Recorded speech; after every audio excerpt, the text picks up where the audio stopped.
ఇంట్లో కూర్చుని ఇంగ్లీష్ నేర్చుకోవాలనుకుంటున్నారా? అయితే వెంటనే మా స్పోకెన్ ఇంగ్లీష్ క్లాసెస్కి కాల్ చేయండి. హలో నమస్తే, వెల్కమ్ టు సుమన్ టీవీ. నేను కీర్తి.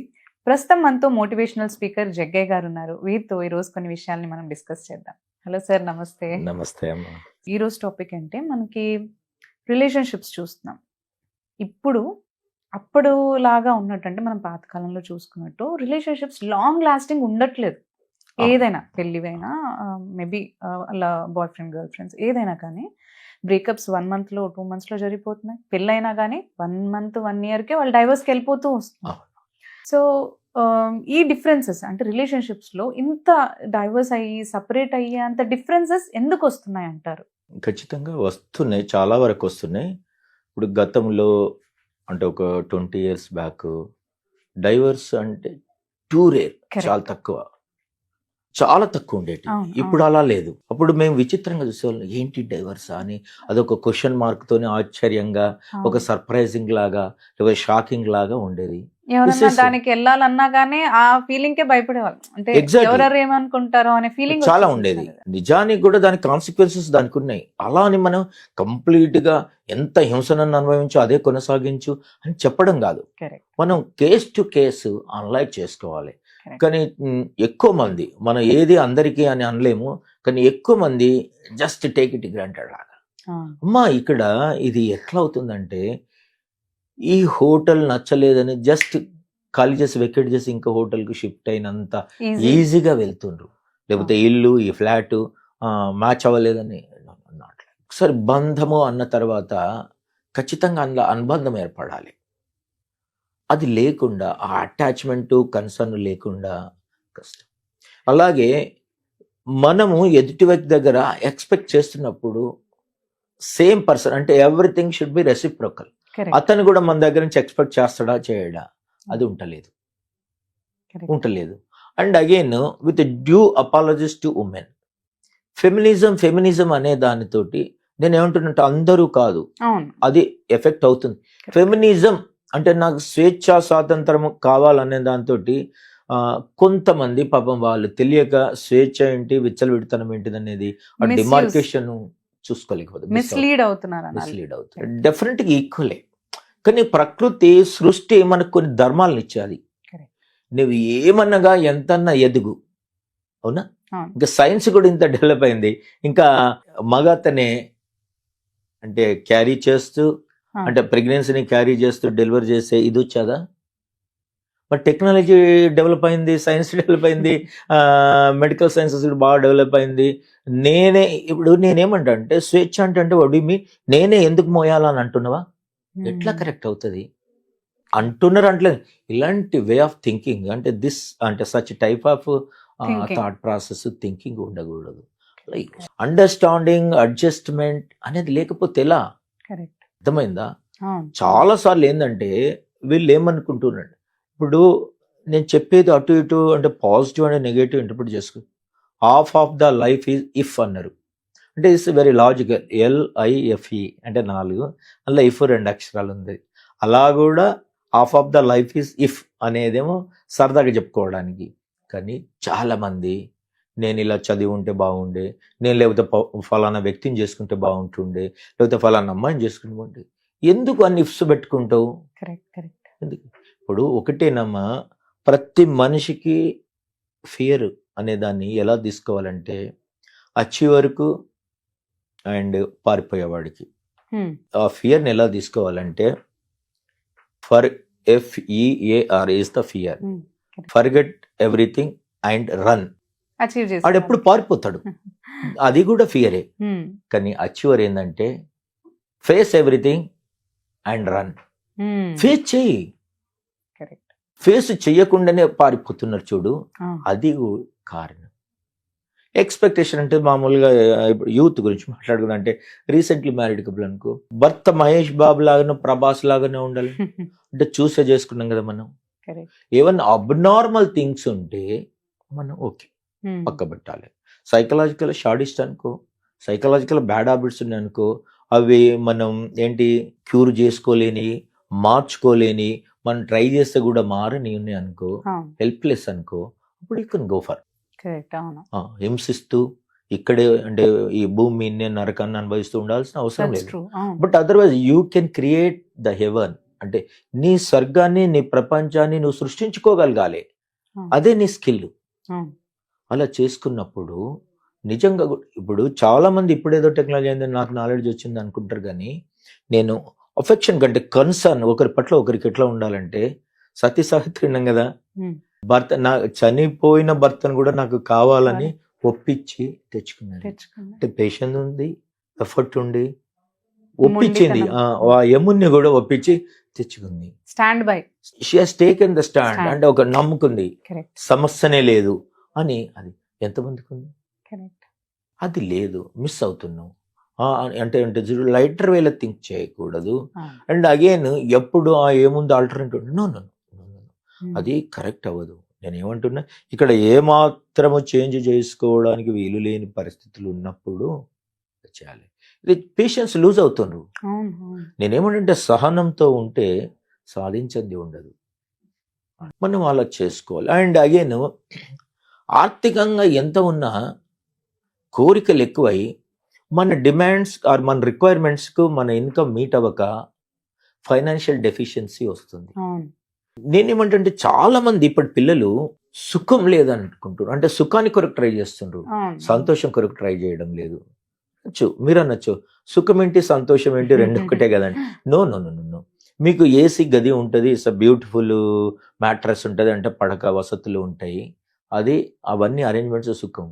కానీ నిద్ర రాదు, అది సంతోషం లేకపోవడం. That is the difference. మీకు ఉంటుంది, మీకు అంటే ఏమంటే ₹1,00,000 వాచ్ ఉంటుంది, కానీ టైం మేనేజ్మెంట్ ఉండదు. అంటే టైం ఉండదు. ఇది దానికి దీనికి తేడా. దానివల్ల అంత మెటీరియలిస్టిక్. అంటే బంధంలో ఏముండదమ్మా, రిలేషన్లో ఏముండదా, నా అనే దాంట్లో ఏముండదా, అటాచ్మెంటే లేదా, కన్సర్నే లేదా, to both wife or husband ఇద్దరికి అది ఉండాలి. ఓపిక ఉండాలి. ఓపికతో ఏదైనా సాధించవచ్చు. నేను చాలాసార్లు కొట్టు చేస్తా ఏమంటే, సహనంతో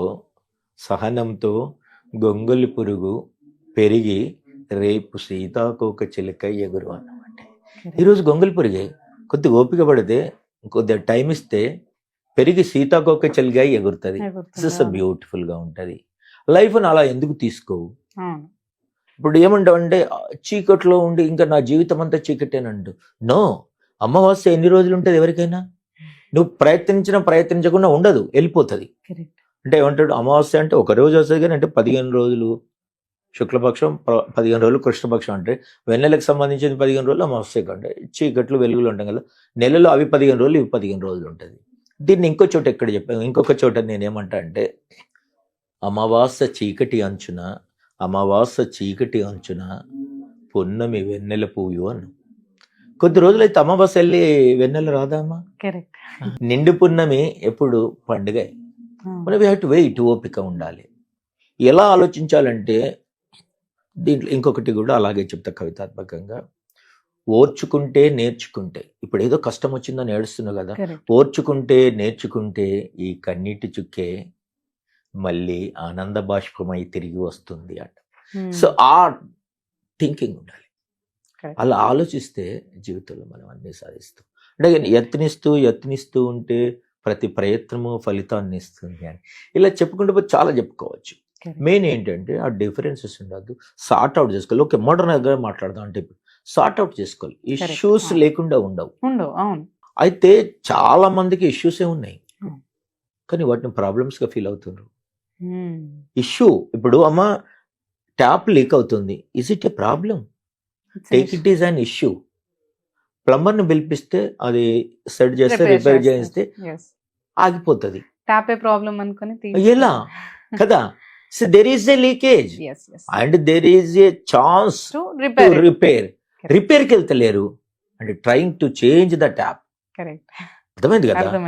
అది అంత డీప్ కాలేదు. మనం ఏమనుకుంటాం అంటే చాలా విషయం చాలా లైట్గా అనుకుంటాం, కానీ ప్రతి దాంట్లో సృష్టిలో ప్రకృతిలో ప్రతి దాంట్లో బ్యూటిఫుల్ మెసేజ్ ఉంది. నేనేమంటా అంటే ఎవరైనా చూసి వెలిగిపోతాను చాలా హాయిగా ఉంటాను, వెలిగిపోవడం అంటే లైమ్ లైట్లో ఉండడం అంటే ఉంటే అదుగో అంటావు. నో. ఇప్పుడు ద బ్రైటెస్ట్ వన్ ఈస్ సూర్యుడు, సన్.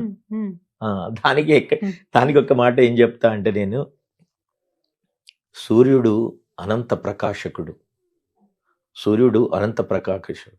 ఎందుకు? నిరంతర శ్రామికుడు. ఆయన 24 గంటలు పనిచేస్తాడమ్మా. అందుకని ఎవరైనా సూర్యుడికి ప్రకాశకుడు అని కూడా పేరు ఉంటుంది. అంటే మనం అంత వెలగాలంటే అంత ఎఫర్ట్ ఇవ్వాలి. ఎఫర్ట్లెస్ గా రిజల్ట్ ఉండదు. సిన్సియారిటీ లేకుండా సక్సెస్ రాదు. There is no shortcut to success.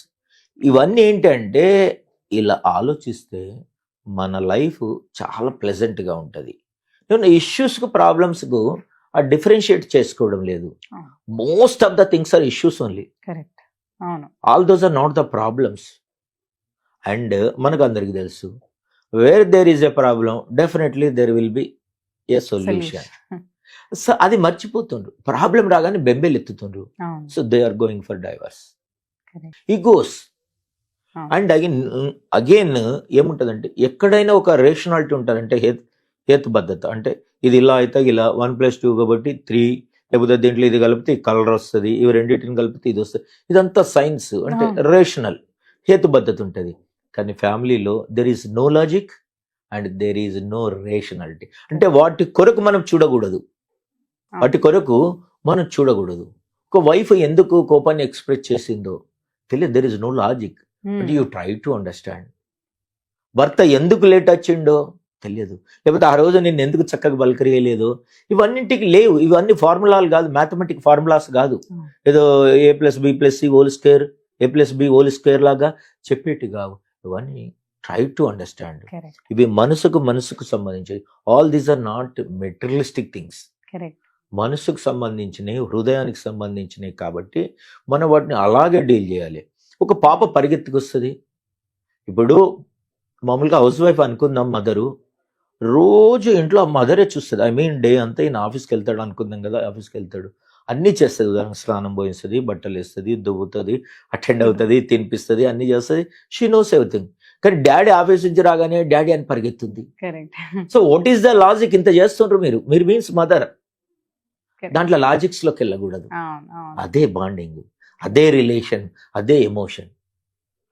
ఈ ఎమోషన్ ఎలా అంటే ఉంటుంది, అంటే మనం కంట్రోల్లో, లిమిట్స్లో. Positive emotions, negative emotions. ఎందుకంటే మన మనుషులం, మన ఆబ్జెక్ట్స్ కాదు, ఒక రాయి కాదు, ఈ టేబుల్ కాదు, ఇలా కాదు.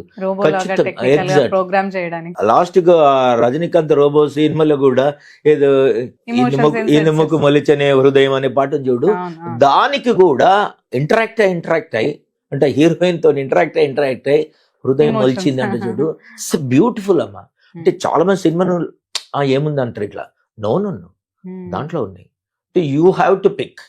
అంటే మనం ఏమంటాం, దీన్ని మాల్కి పోతాం, సూపర్ మార్కెట్ అంటాం కదా, దాంట్లో ఎన్నో ఉంటుంది. నీకు ఏది అవసరం, ఏది కరెక్ట్, షూటబుల్ నువ్వు పిక్ చేసుకోవాలి. సినిమాలు కానీ సొసైటీలో కానీ లైక్ దట్. అలా అయితే ఉండవు. అర్థం చేసుకోవాలి, ఓపిక పట్టాలి. మనం ఎందుకు ఇలా అవుతుందని ఎగ్జాక్ట్లీ సార్ట్ చేసుకోవాలి. ఒకసారి అటువైపు తిరిగి ఆలోచించండి. అంటే there is no need to be sympathetic, but be empathetic. అయితే ఎంత ఉన్నా అంటే ఈవెన్ సింపతి అంటే ఎవరైనా తెలుగు పదం చెప్తారు, సానుభూతి అంటారు. వాట్ ఈజ్ ఎంపతి అంటే just for interaction. Correct Telugu పదం చెప్పగలరా ఎంపతికి? యూ కెన్ అంటే నరేట్ చెప్పరు. అయితే అది సానుభూతి అన్నప్పుడు, ఇది ఎంపతి అంటే సహ అనుభూతి. అంటే ఆ ఎదుటి వ్యక్తి ఏం ఆలోచిస్తుండో మనం కూడా తనతో సమానంగా అలాగే అనుభూతి చెందితే సహానుభూతి. That is empathy. Empathy always ఉండాలి. ఇప్పుడు భర్త లేట్ వచ్చి భార్య గొడవ చేసింది అనుకోవాలి. పొద్దస్తమానం నేనే ఇంట్లో ఉండి తనే లేటుగా వస్తే ఎలా? నిజానికి భర్త బేర్ చేయలేడు. అంటే అవుట్ ఆఫ్ అఫెక్షనే. భార్య ఏదో 1 గంట పోయేస్తా అని చెప్పి 1-2 గంటలు పోతే తట్టుకోలేడు. అంటే ఆమె లేకుంటే ఉండలేడు. అందుకని సో దట్ అవుట్ ఆఫ్ అఫెక్షన్లో కూడా మనకి ఇది వస్తుంది. కానీ ఎప్పుడు కూడా అర్థం చేసుకొని సహనంతో ఉంటే, ఓపికతో ఉంటే మనం అన్నీ సార్ట్ ఏదైనా ఇష్యూగా ఫీల్ అవ్వండి. ఫెయిల్ అనగానే అదొక ఫస్ట్ అటెంప్ట్గా ఫీల్ అవ్వండి. అలా అనుకుంటే డైవర్సెస్ ఉండమ్మా, జీవితాలను ఇది చేసుకోండి. దీనికి కొంత ఏంటంటే మన చుట్టూ సరైన కుటుంబం లేకపోవడం, జాయింట్ ఫ్యామిలీస్ లేకపోవడం, చెప్పేవాళ్ళు లేకపోవడం. అయితే అంతకుముందు చెప్పే గురువులు ఉండేవాళ్ళు. సందేహం వస్తే గురువులను అడిగేవాళ్ళం, పెద్దవాళ్ళని అడిగేవాళ్ళం. ఇప్పుడు గూగుల్ని అడుగుతున్నాం. గూగుల్ మ్యాటర్ ఇస్తుంది, కానీ మనసుకు మ్యాచ్ అవ్వదు. అది అట్లా అయ్యేసరికి మోడర్న్ సొసైటీలో ఏదో సాధిద్దామని అనుకుంటారు, అది కరెక్ట్. కలిసి ఉండి సాధించాలి, విడిపోవడం కాదు అనేది ఎక్కువ మంది నేర్చుకుంటే ఖచ్చితంగా సక్సెస్ఫుల్గా ఉంటాయి. నేను మళ్ళీ చెప్తున్నామా, నాకు ఈ సబ్జెక్ట్ మాట్లాడేటప్పుడు చాలా అట్టేచ్చుగా పిల్లల్ని చూస్తుంటే జంటగా మ్యారేజ్ అయినాక కొత్తలో అటు ఇటు తిరుగుతుంటే రియల్లీ ఇట్లా బటర్ఫ్లైస్ లాగా కనిపిస్తారు. అలాంటి వాళ్ళు విడిపోవడం ఏంటన్నమాట. డబ్బు ఉంది, తెలివి ఉంది, మేనేజింగ్ స్కిల్స్ ఉంటాయి. ఒక్కొక్కరు ఒక కంపెనీని మేనేజ్ చేసే స్కిల్స్ ఉంటాయి. బట్ ఫ్యామిలీని మేనేజ్ చేసుకోలేకపోతున్నారు. సింగిల్ పర్సన్ అంటే భార్య భర్తను మేనేజ్ చేయలేకపోతుంది, భర్త భార్యను మేనేజ్ చేయకపోతుంది. ఇదంతా కొద్దిగా కుటుంబ వ్యవస్థ బలహీనపడము ఇవన్నిటి వలన అవుతుంది. కానీ దయచేసి నేనైతే ఇంటర్వ్యూ చెప్తున్నా, ఎవరు అలా అవ్వకండి.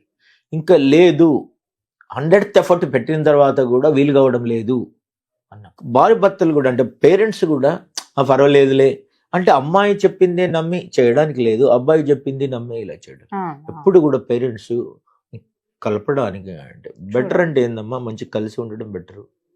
డిమాలిష్ చేయడం, డిస్మెంటల్ చేయడం అనేది కరెక్ట్ కాదు. అందుకని అలా ఆలోచిస్తే చాలా బ్యూటిఫుల్గా ఉంటుంది జీవితము.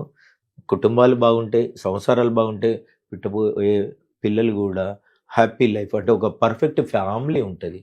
సింగిల్ పేరెంట్ కూడా ఎంత కష్టమమ్మా, పిల్లల గురించి ఆలోచించడం లేదు. అనుకోకుండా అంటే వెళ్ళిపోయారు అనుకోండి, బై డెత్ అలా అయిందనుకో, మనం ఈ కాంట్ డూ, అంటే మన చేతులు లేదు. కానీ మనం ఏది చేసుకోకూడదు, అంత లోతుగా ఆలోచిస్తే తప్పకుండా. అంటే ఏమంటే చూడండి, రత్నాలు కానీ ఇంకేమన్నా వజ్రాలు కానీ సముద్రం గర్భాన ఉంటాయి, మీద నీటి మీద తేలియాలి. అంటే కాస్త ఓపికతో ఉంటే లోపల కనిపిస్తాయి. అది చాలా బాగా అర్థం చేసుకుని అండర్స్టాండింగ్గా ఉండి, మనం ఎప్పుడు కూడా వయసు రీత్యా కానీ హోదా రీత్యా కానీ ఎదుగుతున్న కొద్ది హృదయం విశాలం అవ్వాలి, పెద్దగా ఉండాలి. అది చాలా బాగా థ్యాంక్ యూ అమ్మ, థ్యాంక్ యూ.